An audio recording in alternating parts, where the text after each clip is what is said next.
깨어있는 행동. 진정으로 성공한 모든 행동은 조건 지어진 무의식 상태의 생각에서 나오는 것이 아니라 깨어있는 관찰과 관심의 장, 즉 전념으로부터 나온다. 어떤 상황에서 무엇을 하든 가장 중요한 요소는 당신의 의식 상태이다. 바로 그 의식이 당신의 생각 속으로 흘러들어와 생각들의 영감을 불어넣는다. 당신이 하는 일 속으로 흘러들어가 행동을 안내하고 힘을 부여한다. 안녕하십니까? 힐링 메신저입니다. 오늘은 톨레의 영상 중 왜 당신의 내적 상태가 목표보다 더 중요한가?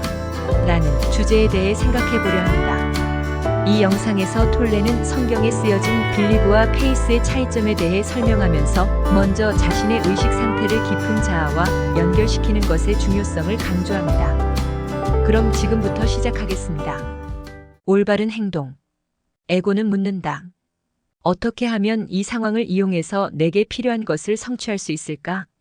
어떻게 하면 나의 욕구를 만족시켜줄 다른 상황으로 바꿀 수 있을까? 이 순간의 존재함은 내면에 넓은 공간이 있는 상태이다. 현재의 순간에 존재할 때 당신은 이렇게 묻는다. 어떻게 하면 내가 이 상황이 요구하는 것, 이 순간의 요구에 반응할 수 있을까? 사실 그 물음을 던질 필요도 없다. 당신은 고요하고 의식이 깨어 있어서 있는 그대로의 지금에게 열려있는 상태이다. 그때 당신은 그 상황에 새로운 차원을 공간을 가져온다. 그리고 보고 듣는다. 그렇게 해서 그 상황과 하나가 된다.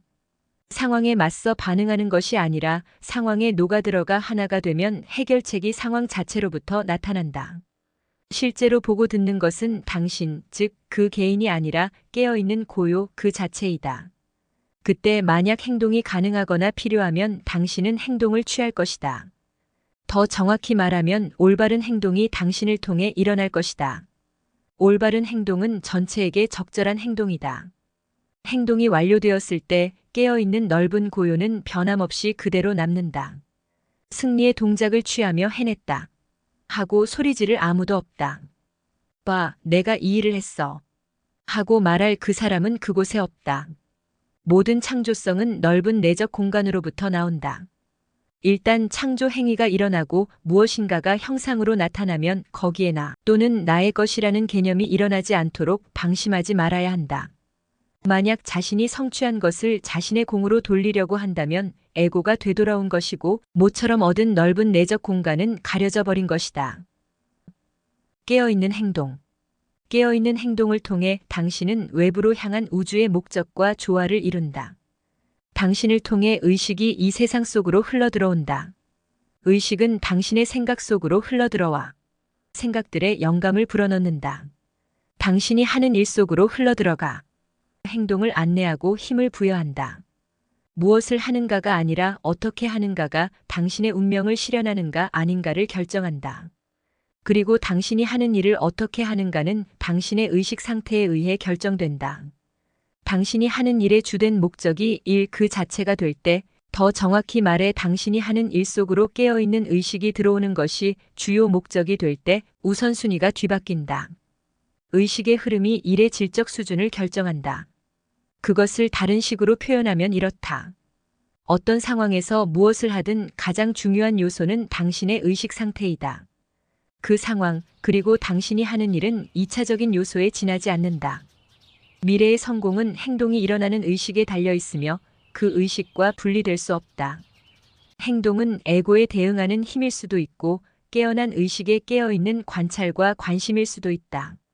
진정으로 성공한 모든 행동은 에고나 조건 지어진 무의식 상태의 생각에서 나오는 것이 아니라 깨어있는 관찰과 관심의 장으로부터 나온다. 의식이 당신이 하는 일 속으로 흘러들어올 수 있는, 그렇게 해서 당신을 통해 이 세상 속으로 흘러들어올 수 있는 세 가지 길이 있다. 당신이 삶을 우주의 창조적 힘과 연결시키는 세 가지 방식이다. 여기서 방식이란 당신이 하는 일 속으로 흘러들어와 당신의 행동을 깨어있는 의식과 연결하는 밑바탕의 에너지 주파수를 의미한다. 이 세 가지 방식 중 어느 하나로부터 일어나지 않는다면 당신이 하는 일은 기능장애적이고 에고에서 나오는 것이다. 또한 이 방식은 하루 중에도 변할 수 있지만 삶의 특정 단계에서는 그것들 중 어느 한 가지가 지배적일 것이다. 각각의 방식은 특정한 상황에 적당하다. 깨어있는 행동의 세 가지 방식은 받아들임, 즐거움, 열정이다. 각각은 의식의 특정한 진동 주파수를 대표한다. 가장 단순한 일부터 매우 복잡한 일까지 당신이 어떤 행동을 할 때마다 그 셋 중 하나가 작동하도록 특별히 깨어 있어야 한다. 만일 당신이 받아들임, 즐거움, 열정의 어느 상태에도 있지 않다면 자세히 살펴보면 당신은 자기 자신과 다른 사람들에게 고통을 안겨주고 있음을 발견할 것이다. 여기까지 책 내용입니다. 무엇을 하는가만큼 중요한 것이 그 일을 어떻게 하는가입니다. 지금 하고 있는 행위 그 자체와 자신이 하나가 되어 오롯이 그 일에 전념할 때 그때 그 일 속으로 자신의 재능이 고스란히 흘러들 수 있을 것입니다. 그 일들 속에서 즐거움과 열정으로 살아가는 우리 모두가 되기를 바라봅니다.